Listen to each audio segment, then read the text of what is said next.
O xadrez é muito racional, mas também já foi, se ainda não é, muito machista.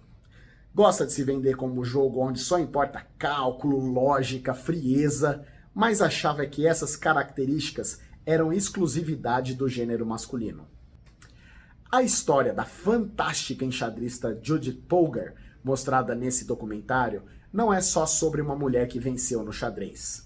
É sobre como até os ambientes que se acham os mais objetivos do planeta são guiados por preconceito.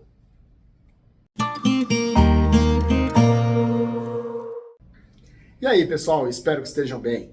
A Rainha do Xadrez, ou Queen of Chess, de Rory Kennedy. Sim, Kennedy, aqueles mesmo. Depois eu falo mais disso. Filme novo da Netflix que acabou de entrar no catálogo. Eu jogo xadrez todo dia. Não sou bom, nunca chegarei nem perto do nível da grande mestre Judith Polgar, mas jogo o suficiente para entender quando alguém é realmente excepcional.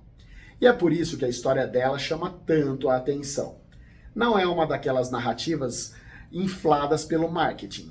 É um caso em que o mundo inteiro teve que engolir a própria arrogância. O filme é um documentário clássico feito de entrevistas, depoimentos, material de arquivo. A própria Judith está lá, o Kasparov, para muitos o maior enxadrista da história, está lá, as irmãs, a mãe, o pai, gente que viveu tudo aquilo de perto. Ele acompanha a trajetória dela desde a Hungria comunista, o começo improvável, as primeiras competições, a escalada até enfrentar a elite do xadrez mundial. E o tempo todo existe um refrão que volta. A ideia, repetida por muitos homens do topo do jogo, de que mulheres não tinham a profundidade necessária, não tinham a agressividade certa, não tinham vontade de vencer no mais alto nível. E isso não era um comentário isolado aqui e ali, era uma visão de mundo.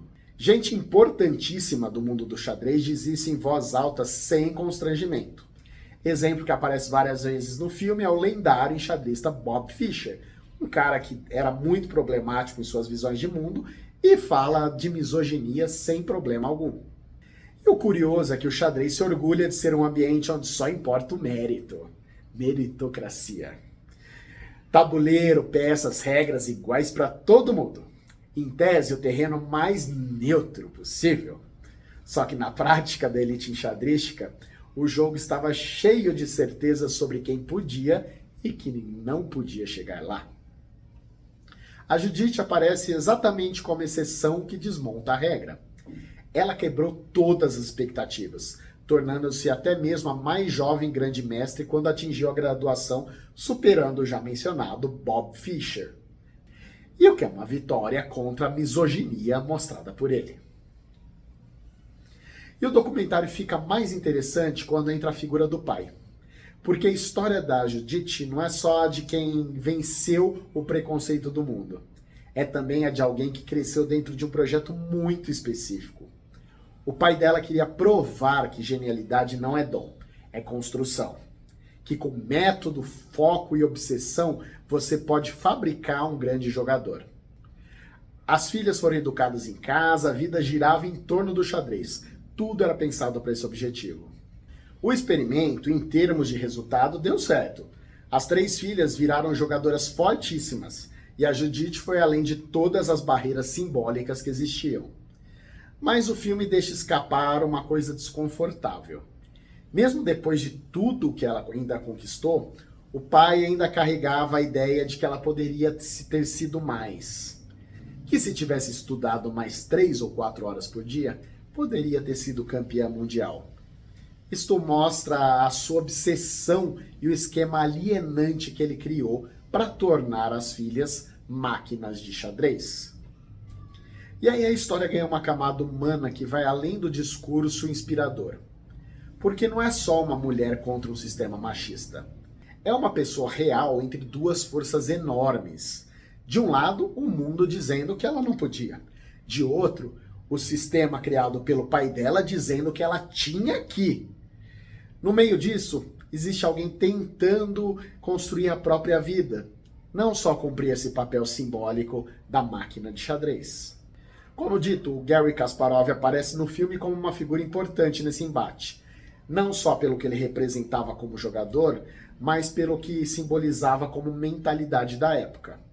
E aqui não é sobre transformar ele num vilão de desenho animado, porque mostra que ele guardava aqueles preconceitos da época, mas ele, aos poucos, ele aprendeu com a Judith que uma mulher poderia sim ser uma enxadrista fantástica. E o que torna isso interessante é perceber então que pessoas brilhantes no jogo, que se acham o ápice da razão, podem defender ideias profundamente enviesadas e chamar isso de realismo. E agora a fofoquinha familiar de celebridades.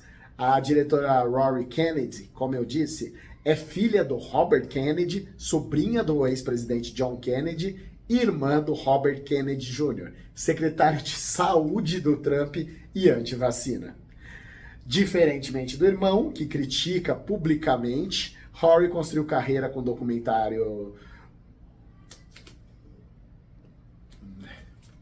Diferentemente do irmão, a quem critica publicamente, Rory construiu carreira no documentário com foco em direitos humanos, justiça social e questões públicas, honrando o nome familiar mais importante da época.